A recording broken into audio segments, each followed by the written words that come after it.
بسم اللہ الرحمن الرحیم۔ اسلام ہمیں ہر مرتبے کے لوگوں کی ان کے مرتبے کے مطابق عزت احترام کرنے کا درس اور تلقین کرتا ہے۔ چنانچہ نبی کریم صلی اللہ علیہ وسلم نے ارشاد فرمایا، انزل الناس منازلہم، لوگوں کو ان کے مرتبے کے مطابق عزت احترام دیا کرو۔ اسی طرح حضرت عائشہ رضی اللہ تعالی عنہ، ان کے پاس ایک دفعہ ایک سوالی آیا معمولی کپڑے پہنے ہوئے، اور اما عائشہ رضی اللہ تعالی عنہ نے اسے کچھ کھانے کو دیا اور رخصت کر دیا۔ تھوڑی سی دیر کے بعد ایک اور سائل آئے گھوڑے پر سوار،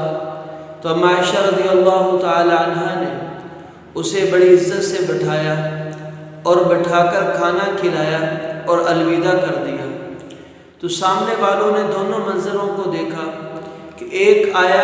اسے کھانا دیا اور رخصت کر دیا، دوسرا آدمی آیا اسے بٹھایا اور بڑے عزت احترام کے ساتھ اسے کھانا کھلایا گیا، کیا ماجرا ہے؟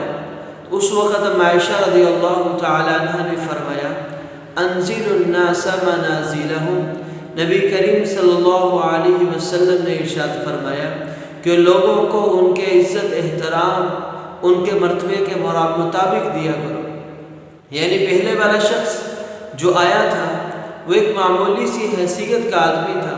اور وہ ہمیشہ لوگوں سے سوال کر کے ہی یوں کھانا مانگا کرتا تھا، اس لیے اس کو اسی طریقے پر کھانا دیا گیا۔ جبکہ دوسرا آدمی وہ عام سوالی نہیں تھا،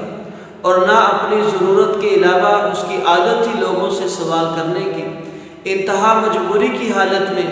وہ اما عائشہ رضی اللہ تعالی عنہ کے دروازے پر آیا تھا، لیکن تھا اپنی قوم کا معزز اور بڑا، تو اما عائشہ رضی اللہ تعالی عنہ نے اسے بھی عزت احترام کے ساتھ بٹھایا اور کھانا کھلایا۔ تو یہ بہت بڑی بات سمجھ میں آتی ہے کہ ہر قوم میں، ہر قبیلے میں، ہر خاندان میں، ہر علاقے میں کچھ لوگ قوم کے اپنے قبیلے کے بڑے ہوتے ہیں، کچھ لوگ دین کے اعتبار سے بڑے ہوتے ہیں، کچھ لوگ دنیا کے اعتبار سے بڑے ہوتے ہیں۔ انزل الناس منازلہم کا تقاضا یہ ہے، چاہے دین کے اعتبار سے بڑے ہوں تو ان کی اسی اعتبار سے عزت احترام کیا جائے، دنیا کے اعتبار سے اگر بڑے ہیں تو ان کا اسی طرح عزت احترام کیا جائے۔ یہ نہ ہو کہ ایک آدمی دنیا کے اعتبار سے بڑا ہے اور دوسرا آدمی چھوٹا ہے، لیکن اپنے خاندان کے اندر وہ آدمی اپنے قبیلے کا سردار ہے، تو اس چھوٹے کو اگرچہ نیک صالح ہے، متقی ہے، اس بڑے کا ادب و احترام کرنا اس پر لازم ہے۔ اور آپ صلی اللہ علیہ وسلم کی حدیث مبارکہ اس پر شاہد ہے، اذا اتاکم کریم قوم فاکرموہ، جب تمہارے پاس کسی قوم کا بڑا سردار آ جائے تو اس کی خوب عزت احترام کیا کرو۔ اس لیے نبی کریم صلی اللہ علیہ وسلم جب بھی کسی قوم کا کوئی بڑا سردار آپ علیہ السلام کے پاس آتا، اگرچہ وہ غیر مسلم ہوتا، اگرچہ وہ مسلمان نہ ہوتا،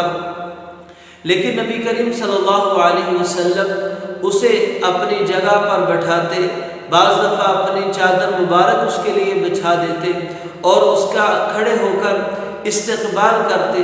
اس کی سواری سے اسے اتارنے کا اہتمام کرتے، اور اس کو اعلیٰ اور عمدہ کھانا کھلایا جاتا، اور جب واپس جاتے تو اس کے ساتھ تھوڑی دیر چلتے اور اس سے الوداع کرتے۔ آپ صلی اللہ علیہ وسلم بعض وفود کے آنے پر نیا کپڑا، یعنی جو اچھا کپڑا زیب تن ہوتا، اچھا کپڑا ہوتا وہ زیب تن فرمایا کرتے۔ یعنی ایک پیغام تھا کہ جیسا آدمی اللہ رب العزت نے اگر کسی کو دنیا کے، اگرچہ وہ مسلمان نہیں، اگرچہ وہ نیک نہیں، لیکن دنیا کے اعتبار سے اگر بڑا ہے،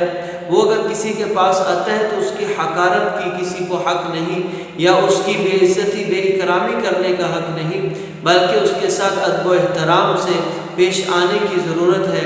اس لیے کہ اگر وہ فاسق فاجر ہے یا غیر مسلم ہے، اگر آپ اسے حسن اخلاق سے ملیں گے، اس کے منصب کے مطابق اس کے عزت احترام کو، اس کو ملحوظ خاطر رکھیں گے، ہو سکتا ہے کہ یہ آدمی آپ کے اعلیٰ اخلاق سے، آپ کے ادب و احترام سے متاثر ہو کر نیک صالح بن جائے، ہو سکتا ہے یہ غیر مسلم مسلمان ہو جائے۔ اور کتنے واقعات ایسے آئے ہیں آپ صلی اللہ علیہ وسلم ان کا عزت احترام کرتے، وہ لوگ اسلام میں داخل ہو جاتے۔ اور اگر دین کے اعتبار سے کوئی بڑا ہے تو اس کی تو ویسے ہی ادب و احترام، علماء کرام کا، اہل اللہ کا ادب و احترام کرنا یہ تو دین کا حصہ ہے ہی ہے۔ دنیا داروں کے اندر اگر کوئی بڑا ہے اور اپنی قوم کا سردار ہے، ان کی عزت احترام کرنا، اس سے آدمی اپنے آپ کو ذلیل نہیں کرتا بلکہ اس کو عزت احترام دے کر خود عزت احترام والا بن جاتا ہے اور اس کے سنورنے کا ذریعہ بن جاتا ہے۔ اللہ تعالی ہمیں صحیح معنوں میں دین کی سمجھ عطا فرمائے۔ مع السلامہ۔